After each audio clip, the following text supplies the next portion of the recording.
Iki arep bodoh. Duwe aku ki pengen isen-isen omah duwe apa ora? Isen-isen omah lengkap.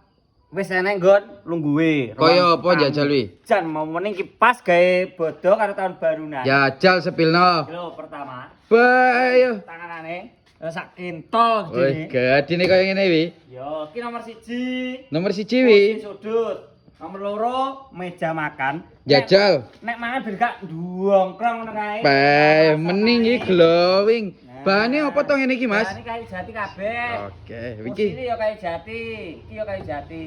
Sing nomor loro iki lah, sing nomor telu. Nomor 3 yo macak. Jajal kaya apa nggih macak iki? Patese wong wedok iki macak bojomu ben macak terus. Kowe ben mundak saya. Beh, model anyar neh iki. Anyar neh kaya iki. Bahane yo wis kayu jati full iki. Loh, ning nggon rahasiane bareng ini iki to? Iki nggon skincare. Oh, nggon skincare. Wis enek lacine.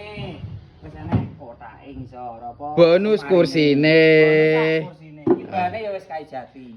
Gek kuwi barang sakmono gedene wi regane pira wi? 7.500.000 wis tak kei 3.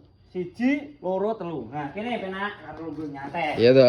7 juta pira nggih? 7.500.000 ae. Wis gratis ongkir. Gratis ongkir Jawa Timur, Jawa Tengah, Madura, Jogja. Info pemesanan pemodulur-dulur TikTok pengen pesen ning ndi carane? Yo profil ning Ki Furniture to, ngisor rek wis pesen carane ngono kuwi, lengkap garek ngetulis siji.